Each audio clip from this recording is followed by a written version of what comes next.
ಅಂತೇಳಿ ಸಿಎಂ ಸಿದ್ದರಾಮಯ್ಯ ಅವರು fast reaction ಅನ್ನು ರಿಪಬ್ಲಿಕ್ ಕನ್ನಡಕ್ಕೆ ಕೊಟ್ಟಿದ್ದಾರೆ. ಮತ್ತೊಂದು ಕಡೆ ಸಭೆ ಬಳಿಕ ಕಾನೂನು ಸಚಿವರಾಗಿರುವಂತಹ ಪಾಟೀಲ್ ಅವರು ಕೂಡ ಇದೇ ವಿಚಾರವಾಗಿ ಮಾತಾಡಿದ್ದಾರೆ.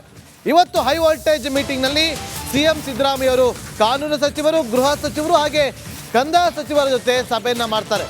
ಮೈಕ್ರೋ ಫೈನಾನ್ಸ್ ಇದಕ್ಕಾಗಿ ಕಾನೂನು ತಿದ್ದುಪಡಿಯನ್ನ ತರಲಾಗುತ್ತೆ.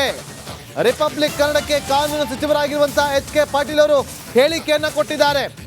ಸಚಿವ ಸಂಪುಟ ಸಭೆಯವರೆಗೂ ಕೂಡ ನಾವು ಕಾಯೋದಿಲ್ಲ, ಕಾನೂನನ್ನ ರಚಿಸಿ ಅಂತೇಳಿ ಸಿಎಂ ಸುಗ್ರೀವಾಜ್ಞೆಯನ್ನ ಹೊರಡಿಸ್ತಾರೆ. ಮೈಕ್ರೋ ಫೈನಾನ್ಸ್ ಕಿರುಕುಳಕ್ಕೆ ಬ್ರೇಕ್ ಹಾಕ್ತೀವಿ ಅಂತೇಳಿ ಈಗ ಕಾನೂನು ಸಚಿವರು ರಿಪಬ್ಲಿಕ್ ಕನ್ನಡಕ್ಕೆ ರಿಯಾಕ್ಷನ್ ಕೊಟ್ಟಿದ್ದಾರೆ. ಕೇಳಿ ಸರ್, ಈಗ ಒಂದು ರಾಜ್ಯದಲ್ಲೇ ಕೂಡ ಈ ಅವ್ಯವಸ್ಥೆ ಇತ್ತು, ಇದು ಜನ ಈ ಒಂದು ನಿರ್ಧಾರ ಮಾಡ್ಕೊಂಡಿದ್ದಾರೆ. ಜನತೆಗೆ ಏನು ಹೇಳಿದ್ರು? ಏನಿಲ್ಲ, ಈ ಸಂದರ್ಭದಲ್ಲಿ ಈ ಸನ್ನಿವೇಶದಲ್ಲಿ ನಮಗೆ ಬಂದಂಥ ಮಾಹಿತಿ, ಫೀಡ್ಬ್ಯಾಕ್, ಸಲಹೆ ಸೂಚನೆಗಳು ಹಾಗೂ ಜನ ಪಟ್ಟಿರ್ತಕ್ಕಂಥ ತೊಂದರೆ ಇವನ್ನೆಲ್ಲ ನೋಡಿಕೊಂಡು ಹಿಂದಿನ ಕೆಲವು ಕಾನೂನುಗಳಿಗೆ ಬಲ ತುಂಬತಕ್ಕಂಥದ್ದು ಹಾಗೂ ಹೊಸ ಕಾನೂನನ್ನು ಮಾಡೋದ್ರ ಮೂಲಕ, ಅದು ಅರ್ಜೆನ್ಸಿ ಇರೋದ್ರಿಂದ ಸುಗ್ರೀವಾಜ್ಞೆ ಮೂಲಕ ಕಾನೂನು ಮಾಡೋದ್ರ ಮೂಲಕ ಒಂದು ಉತ್ತಮವಾದ ವ್ಯವಸ್ಥೆ ರೂಪುಗೊಳ್ಳೋದಕ್ಕೆ ಮಾನ್ಯ ಮುಖ್ಯಮಂತ್ರಿಗಳ ಜೊತೆಗೆ ಎಲ್ಲ ಚರ್ಚೆ ಮಾಡಿದ್ದೇವೆ. ಆ ಒಂದು ಸುಗ್ರೀವಾಜ್ಞೆ ಬೇಗ ಬರ್ತದೆ ಅನ್ನೋ ಮಾತನ್ನು ಹೇಳ್ತೇನೆ. ಪೊಲೀಸರಿಗೆ ಅಧಿಕಾರ ಇದೆ ಸರ್, ಈಗಿನ ಕಾನೂನು ಪ್ರಕಾರ ಪೊಲೀಸರಿಗಿದೆ, ಸಂಪೂರ್ಣ ಬಲ ಇಲ್ಲ ಕಾನೂನಲ್ಲಿ, ಆ ಬಲ ತುಂಬ್ತೇವೆ. ಕಠಿಣ ಕ್ರಮ ಅಂದ್ರೆ ಇವಾಗ ಕಿರುಕುಳ ಕೊಡ್ತಾ ಇರುವಂಥದ್ದು, ಈಗ ಸೂಸೈಡ್ ಮಾಡ್ಕೊಳ್ಳೋ ಮಟ್ಟಕ್ಕೆ ಹೋಗಿರುವಂಥದ್ದು, ಕಠಿಣ ಕ್ರಮ ಅಂತ ಏನು ನಿರೀಕ್ಷೆ ಮಾಡ್ಬೋದು? ಯಾರು ಅಮಾನವೀಯವಾಗಿ ನಡ್ಕೊಂಡಿರ್ತಾರೆ, ಈಗಿದ್ದ ಕಾನೂನಿನೊಳಗೆ ಆ ಗುನ್ಹೆಗಳನ್ನು ನಾವು ಭಾಳ ಗಂಭೀರವಾಗಿ ತೊಗೊಳಕ್ಕಾಗೋದಿಲ್ಲ. ಯಾಕಂದರೆ ಕಾಗ್ನಿಸಿಬಲ್ ಅಫೆನ್ಸ್ ಅಲ್ಲ. ಈಗ ಅವು ಕಾಗ್ನಿಸಿಬಲ್ ಅಫೆನ್ಸ್ ಮಾಡ್ತಕ್ಕಂಥ ಒಂದು ಕಠಿಣವಾಗಿರ್ತಕ್ಕಂಥ ಕಾನೂನನ್ನು ನಾವು ಮಾಡ್ತೀವಿ. ಕೇಂದ್ರ ಸರ್ಕಾರ ಜವಾಬ್ದಾರಿ ಇದೆ ಅಂತಲ್ಲ ಸರ್? ಈಗ ಕೇಂದ್ರ ಸರ್ಕಾರದ್ದು ಭಾಳ ಜವಾಬ್ದಾರಿ ಇದೆ. ಅವರು ರೆಗ್ಯುಲೇಷನ್ ಮಾಡ್ತೀವಿ ಅಂಥೇಳಿ ಭಾಳಷ್ಟು ಈ ರೀತಿಯ ವಾತಾವರಣ ಸೃಷ್ಟಿಯಾಗಿದ್ದನ್ನು ನೋಡಿನೂ ಸುಮ್ಮನೆ ಇದ್ದಾರೆ. ಅದು ಆಗಬಾರ್ದು. ಅವರು ಇದ್ರ ಬಗ್ಗೆ ಭಾಳ ಗಂಭೀರವಾದ ಚಿಂತನೆಯನ್ನು ಹರಿಸಬೇಕು. ಸಚಿವ ಸಂಪುಟ ಸಭೆಯಲ್ಲಿ ಇದು ಕಾನೂನು ಜಾರಿ, ಇದು ಸುಗ್ರೀವಾಜ್ಞೆ ಜಾರಿ ಹಾಗೂ ಆಗ್ಬೋದು. ಮುಖ್ಯಮಂತ್ರಿಗಳೇ ಅವ್ರ ಮಟ್ಟದಲ್ಲಿ ನಿರ್ಣಯಿಸಬಹುದು. ಇದು ಎಚ್.ಕೆ. ಪಾಟೀಲ್ ಹೇಳಿಕೆ. ಅವ್ರು ಹೇಳ್ತಾ ಇರುವಂಥದ್ದು ಒಂದಷ್ಟು ಕಾಗ್ನಿಸಬಲ್ ಸಂಬಂಧಪಟ್ಟಂತೆ ಏನು ಇದು ಕಾನೂನು ತರಬೇಕಾಗಿದೆ, ಅದನ್ನು ಕಾನೂನು ತಿದ್ದುಪಡಿ ತಂದು ಸುಗ್ರೀವಾಜ್ಞೆ ಹೊಡಿಸ್ತೀವಿ ಅಂತ ಹೇಳಿರುವಂಥ ಕ್ಯಾಮರಾ ಪರ್ಸನ್ ಲಕ್ಷ್ಮೀಪುತ್ರ ಜೊತೆ ವಿಜಯ್ ಜನ, ರಿಪೋರ್ಟ್ ಟಿವಿ, ಬೆಂಗಳೂರು. ಈಗ ನಮ್ಮ ಪೊಲಿಟಿಕಲ್ ಬ್ಯೂರೋ ಹೆಡ್ ಆಗಿರುವಂಥ ವಿಜಯ್ ಈಗ ನೇರ ಸಂಪರ್ಕದಲ್ಲಿ ಜಾಯ್ನ್ ಆಗಿದ್ದಾರೆ. ವಿಜಯ್, ಸಿಎಂ ಕೂಡ ರಿಯಾಕ್ಷನ್ ಕೊಟ್ಟರು, ಎಚ್.ಕೆ. ಪಾಟೀಲ್ ಅವರು ಕೂಡ ರಿಯಾಕ್ಷನ್ ಕೊಟ್ಟರು. ಈಗ ಅವರು ಕೊಟ್ಟ ಮಾತಿನಂತೆ ನಡೆದುಕೊಳ್ತಾರೆ ಅನ್ನೋದು ಇಂಪಾರ್ಟೆಂಟ್. ವಿಜಯ್, ಆಗ ಜನರಿಗೆ ಸರ್ಕಾರದಿಂದ ಸಿಗುವಂಥ ನ್ಯಾಯ.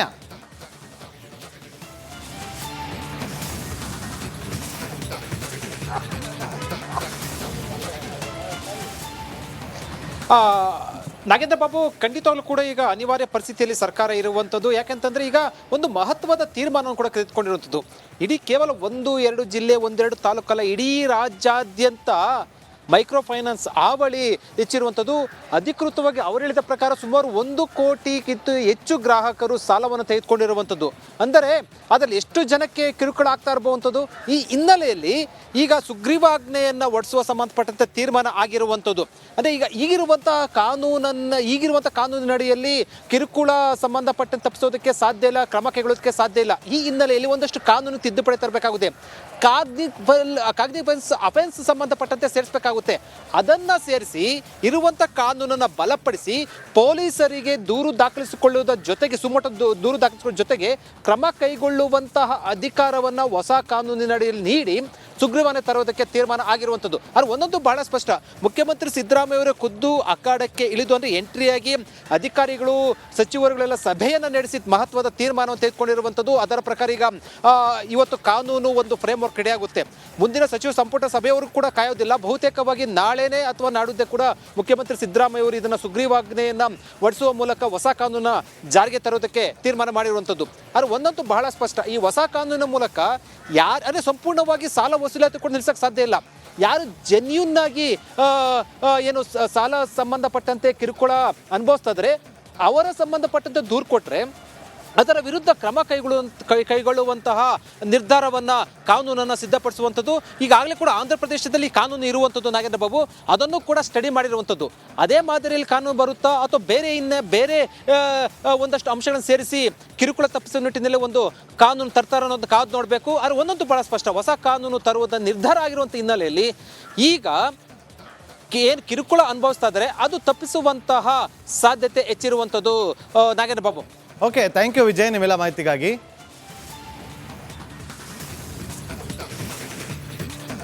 ಅಂತೇಳಿ ಸಿಎಂ ಸಿದ್ದರಾಮಯ್ಯ ಅವರು ಫಾಸ್ಟ್ ರಿಯಾಕ್ಷನ್ ಅನ್ನ ರಿಪಬ್ಲಿಕ್ ಕನ್ನಡಕ್ಕೆ ಕೊಟ್ಟಿದ್ದಾರೆ. ಮತ್ತೊಂದು ಕಡೆ ಸಭೆ ಬಳಿಕ ಕಾನೂನು ಸಚಿವರಾಗಿರುವಂತಹ ಪಾಟೀಲ್ ಅವರು ಕೂಡ ಇದೇ ವಿಚಾರವಾಗಿ ಮಾತಾಡಿದ್ದಾರೆ.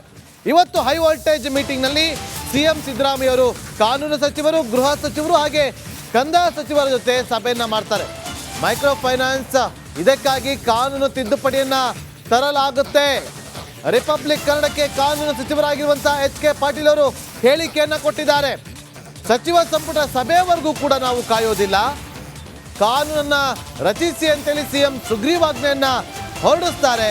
ಮೈಕ್ರೋ ಫೈನಾನ್ಸ್ ಕಿರುಕುಳಕ್ಕೆ ಬ್ರೇಕ್ ಹಾಕ್ತೀವಿ ಅಂತೇಳಿ ಈಗ ಕಾನೂನು ಸಚಿವರು ರಿಪಬ್ಲಿಕ್ ಕನ್ನಡಕ್ಕೆ ರಿಯಾಕ್ಷನ್ ಕೊಟ್ಟಿದ್ದಾರೆ. ಕೇಳಿ ಸರ್, ಈಗ ಒಂದು ರಾಜ್ಯದಲ್ಲೇ ಕೂಡ ಈ ಅವ್ಯವಸ್ಥೆ ಇತ್ತು, ಇದು ಜನ ಈ ಒಂದು ನಿರ್ಧಾರ ಮಾಡ್ಕೊಂಡಿದ್ದಾರೆ. ಜನತೆಗೆ ಏನು ಹೇಳಬೇಕು? ಏನಿಲ್ಲ, ಈ ಸಂದರ್ಭದಲ್ಲಿ ಈ ಸನ್ನಿವೇಶದಲ್ಲಿ ನಮಗೆ ಬಂದಂಥ ಮಾಹಿತಿ, ಫೀಡ್ಬ್ಯಾಕ್, ಸಲಹೆ ಸೂಚನೆಗಳು ಹಾಗೂ ಜನ ಪಟ್ಟಿರ್ತಕ್ಕಂಥ ತೊಂದರೆ ಇವನ್ನೆಲ್ಲ ನೋಡಿಕೊಂಡು ಹಿಂದಿನ ಕೆಲವು ಕಾನೂನುಗಳಿಗೆ ಬಲ ತುಂಬತಕ್ಕಂಥದ್ದು ಹಾಗೂ ಹೊಸ ಕಾನೂನನ್ನು ಮಾಡೋದ್ರ ಮೂಲಕ, ಅದು ಅರ್ಜೆನ್ಸಿ ಇರೋದ್ರಿಂದ ಸುಗ್ರೀವಾಜ್ಞೆ ಮೂಲಕ ಕಾನೂನು ಮಾಡೋದ್ರ ಮೂಲಕ ಒಂದು ಉತ್ತಮವಾದ ವ್ಯವಸ್ಥೆ ರೂಪುಗೊಳ್ಳೋದಕ್ಕೆ ಮಾನ್ಯ ಮುಖ್ಯಮಂತ್ರಿಗಳ ಜೊತೆಗೆ ಎಲ್ಲ ಚರ್ಚೆ ಮಾಡಿದ್ದೇವೆ. ಆ ಒಂದು ಸುಗ್ರೀವಾಜ್ಞೆ ಬೇಗ ಬರ್ತದೆ ಅನ್ನೋ ಮಾತನ್ನು ಹೇಳ್ತೇನೆ. ಪೊಲೀಸರಿಗೆ ಅಧಿಕಾರ ಇದೆ ಸರ್, ಈಗಿನ ಕಾನೂನು ಪ್ರಕಾರ. ಪೊಲೀಸರಿಗಿದೆ ಸಂಪೂರ್ಣ ಬಲ ಇಲ್ಲ ಕಾನೂನಲ್ಲಿ, ಆ ಬಲ ತುಂಬ್ತೇವೆ. ಕಠಿಣ ಕ್ರಮ ಅಂತಂದ್ರೆ ಈಗ ಕಿರುಕುಳ ಕೊಡ್ತಾ ಇರುವಂಥದ್ದು, ಈಗ ಸೂಸೈಡ್ ಮಾಡ್ಕೊಳ್ಳೋ ಅನ್ನೋ ಮಟ್ಟಕ್ಕೆ ಹೋಗಿರುವಂಥದ್ದು ಕಠಿಣ ಕ್ರಮ ಅಂತ ಏನು ನಿರೀಕ್ಷೆ ಮಾಡ್ಬೋದು? ಯಾರು ಅಮಾನವೀಯವಾಗಿ ನಡ್ಕೊಂಡಿರ್ತಾರೆ, ಈಗಿದ್ದ ಕಾನೂನಿನೊಳಗೆ ಆ ಗುನ್ಹೆಗಳನ್ನು ನಾವು ಭಾಳ ಗಂಭೀರವಾಗಿ ತೊಗೊಳಕ್ಕಾಗೋದಿಲ್ಲ. ಯಾಕಂದರೆ ಕಾಗ್ನಿಸಿಬಲ್ ಅಫೆನ್ಸ್ ಅಲ್ಲ. ಈಗ ಅವು ಕಾಗ್ನಿಸಿಬಲ್ ಅಫೆನ್ಸ್ ಮಾಡ್ತಕ್ಕಂಥ ಒಂದು ಕಠಿಣವಾಗಿರ್ತಕ್ಕಂಥ ಕಾನೂನನ್ನು ನಾವು ಮಾಡ್ತೀವಿ. ಕೇಂದ್ರ ಸರ್ಕಾರ ಜವಾಬ್ದಾರಿ ಇದೆ ಅಂತಲ್ಲ ಸರ್? ಈಗ ಕೇಂದ್ರ ಸರ್ಕಾರದ್ದು ಭಾಳ ಜವಾಬ್ದಾರಿ ಇದೆ. ಅವರು ರೆಗ್ಯುಲೇಷನ್ ಮಾಡ್ತೀವಿ ಅಂಥೇಳಿ ಭಾಳಷ್ಟು ಈ ರೀತಿಯ ವಾತಾವರಣ ಸೃಷ್ಟಿಯಾಗಿದ್ದನ್ನು ನೋಡಿನೂ ಸುಮ್ಮನೆ ಇದ್ದಾರೆ. ಅದು ಆಗಬಾರ್ದು. ಅವರು ಇದ್ರ ಬಗ್ಗೆ ಭಾಳ ಗಂಭೀರವಾದ ಚಿಂತನೆಯನ್ನು ಹರಿಸ್ಬೇಕು. ಸಚಿವ ಸಂಪುಟ ಸಭೆಯಲ್ಲಿ ಇದು ಕಾನೂನು ಜಾರಿ, ಇದು ಸುಗ್ರೀವಾಜ್ಞೆ ಜಾರಿ ಹಾಗೂ ಆಗ್ಬೋದು. ಮುಖ್ಯಮಂತ್ರಿಗಳೇ ಅವರ ಮಟ್ಟದಲ್ಲಿ ನಿರ್ಣಯಿಸಬಹುದು. ಇದು HK ಪಾಟೀಲ್ ಹೇಳಿಕೆ. ಅವ್ರು ಹೇಳ್ತಾ ಇರುವಂಥದ್ದು ಒಂದಷ್ಟು ಕಾಗ್ನಿಸಬಲ್ ಸಂಬಂಧಪಟ್ಟಂತೆ ಏನು ಇದು ಕಾನೂನು ತರಬೇಕಾಗಿದೆ, ಅದನ್ನು ಕಾನೂನು ತಿದ್ದುಪಡಿ ತಂದು ಸುಗ್ರೀವಾಜ್ಞೆ ಹೊಡಿಸ್ತೀವಿ ಅಂತ ಹೇಳಿರುವಂಥ ಕ್ಯಾಮರಾ ಪರ್ಸನ್ ಲಕ್ಷ್ಮೀಪುತ್ರ ಜೊತೆ ವಿಜಯ್ ಜನ ರಿಪೋರ್ಟ್ ಬೆಂಗಳೂರು. ಎಸ್, ಈಗ ನಮ್ಮ ಪೊಲಿಟಿಕಲ್ ಬ್ಯೂರೋ ಹೆಡ್ ಆಗಿರುವಂಥ ವಿಜಯ್ ಈಗ ನೇರ ಸಂಪರ್ಕದಲ್ಲಿ ಜಾಯ್ನ್ ಆಗಿದ್ದಾರೆ. ವಿಜಯ್, CM ಕೂಡ ರಿಯಾಕ್ಷನ್ ಕೊಟ್ಟರು, HK ಪಾಟೀಲ್ ಅವರು ಕೂಡ ರಿಯಾಕ್ಷನ್ ಕೊಟ್ಟರು. ಈಗ ಅವರು ಕೊಟ್ಟ ಮಾತಿನಂತೆ ನಡೆದುಕೊಳ್ತಾರೆ ಅನ್ನೋದು ಇಂಪಾರ್ಟೆಂಟ್ ವಿಜಯ್. ಆಗ ಜನರಿಗೆ ಸರ್ಕಾರದಿಂದ ಸಿಗುವಂಥ ನ್ಯಾಯ.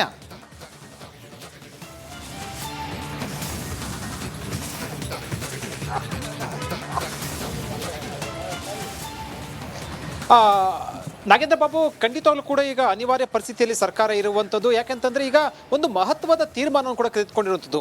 ಇಡೀ ಕೇವಲ 1-2 ಜಿಲ್ಲೆ, 1-2 ತಾಲೂಕಲ್ಲ, ಇಡೀ ರಾಜ್ಯಾದ್ಯಂತ ಮೈಕ್ರೋ ಫೈನಾನ್ಸ್ ಹಾವಳಿ ಹೆಚ್ಚಿರುವಂಥದ್ದು. ಅಧಿಕೃತವಾಗಿ ಅವರು ಹೇಳಿದ ಪ್ರಕಾರ ಸುಮಾರು 1 ಕೋಟಿಗಿಂತ ಹೆಚ್ಚು ಗ್ರಾಹಕರು ಸಾಲವನ್ನು ತೆಗೆದುಕೊಂಡಿರುವಂಥದ್ದು. ಅಂದರೆ ಅದರ